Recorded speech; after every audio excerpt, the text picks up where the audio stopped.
Hello and welcome. You are watching Jumpstart India, our new e-conclave series. Over the past several weeks, India Today has brought you insights from top global public health experts on the fight against the coronavirus. Now, after a month of being in lockdown, we need to start fighting the economic virus on a war footing. How do we revive the Indian economy from corona coma without jeopardizing the battle against the virus? How should we save both lives and livelihoods? I have a very distinguished panel of top corporate voices joining me on the inaugural edition of Jumpstart India. My first guest is Puneet Chatwal. He's the Managing Director and Chief Executive Officer of South Asia's largest hospitality brand, the Indian Hotel Company Limited, which runs the Taj and Vivanta Group of hotels. He's also the President of the Hotel Association of India. Kulhin Lalbhai is the Executive Director of Arvind Limited. He drives new initiatives in the consumer business of the group. The Arvind Group runs brands like Arrow, Flying Machine, Nautica and Megamart. Chandrajit Banerjee is the Director General of the Confederation of Indian Industry. He knows more about what's happening across India Inc. than anyone else. Arjun Sharma is the Chairperson of the Select Group. He runs the popular Select City Malls, has interests across shopping centres, travel and tourism, hospitality, retail, agriculture and private equity. For a perspective on the company's startup sector, we've invited Varun Khaitan. He's the founder and director of Urban Clap Technologies India Private Limited. Urban Clap is a home services company. So welcome to all our guests. I want to start by asking Puneet Chatwal about the hospitality sector, because this is one sector that's been deeply disrupted by the coronavirus. Bookings down to almost zero. How bad are things at this moment, Mr. Chatwal? And post the 3rd of May, when lockdown 2.0 gets over, what do you think can be the roadmap to try to ventilate the hospitality sector? Thank you. I think, as you rightly said, is one of the worst impacted sectors beside the aviation is the hotel industry. And with air traffic being shut down, with trains being shut down, with highways not working, with a complete lockdown, there is no way for guests to come in and go out. Over and above that, there is obviously the fear in the minds of consumers going forward in what to expect when they get into such establishments. Having said that, I do believe that we will have two phases going forward. One is the post-lockdown or the post-corona phase, and the second is what we call the post-vaccine phase. I think the post-vaccine phase will bring us to the new normal very, very rapidly. And there will be less fear, there will be less anxiety. And I think a lot of the business will come back to what we call the new normal, while everything will not be the same. What do you think the new normal will look like? Because a lot of the hospitality bookings come from the MICE vertical, which is meetings, incentives, conferences, exhibitions.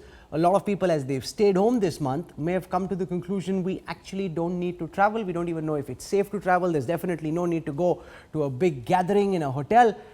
Do you think all of that could impact the speed at which the hospitality sector is able to bounce back, Mr. Chatwal? Absolutely. In the next 6 to 12 months, for sure, that will have a major impact on how we bounce back. But interestingly, I heard a presentation of BCG today, Boston Consulting Group, and they came up with a very nice, analogy, which I would like to share, which is called the ABC of consumers, in which they say the attitude is what they believe. Today, what they believe is everything is, a question mark. It's a high risk. The second is behavior, which is what they do. And what they do is try to feel as secure as possible, and going forward, try to experiment new things and see for the consumption in what they buy. And that buying behavior will see a certain change, but is not like nothing changed in the last 10, 15 years, as if the change is only going to come in the next 10 to 15 months. I do believe that we will have the MICE. I do believe we'll have the wedding sector come back. I do believe we will continue to celebrate our festivals like we have done in the past, and with maybe certain measures and social distancing norms, which will become maybe the new normal going forward. Kulin Lalbhai, the concern from the retail sector's perspective is that there's a lot of worries about job security, and people may or may not want to go to big brands, want to spend extra on buying clothes. Do you believe that all discretionary spending, at least in the short term, could be impacted? What kind of a road to recovery are you hoping for, Mr. Lalbhai?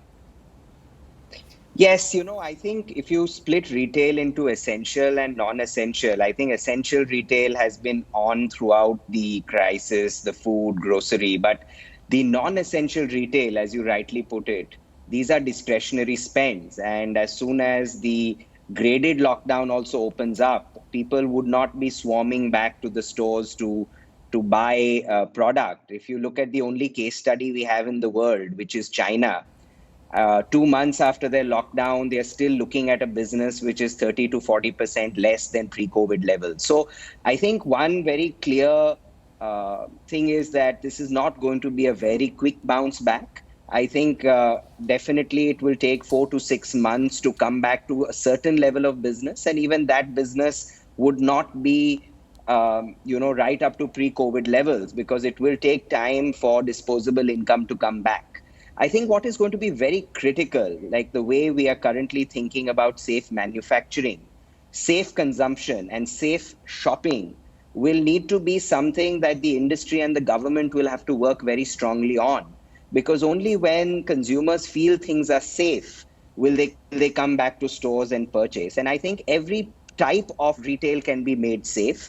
Obviously, e-commerce is a very safe channel. Standalone stores on high streets, which have fewer footfalls, can be made very safe. And, even though it's kind of misunderstood, a mall can be incredibly safe because it has one entry and one exit. I think the industry will have to work very hard to become very safe in its practices and then convince the customers that safe shopping is possible. What's your plan to reopen manufacturing? One of the key concerns is to see how factories can be brought up and running once again. The government has said you have to arrange for your own transportation, see if you can find ways of ensuring that the employees stay very close to the manufacturing premises. Are you planning to reopen factories, or would you rather for demand to start picking up and then start manufacturing? There's a bit of a catch-22 situation at this moment. Yes, till demand comes in, especially domestic demand, it will be challenging for manufacturing to really scale up because the cash flow would come from the end consumer points. However, there are some export orders that certain segments of manufacturing have.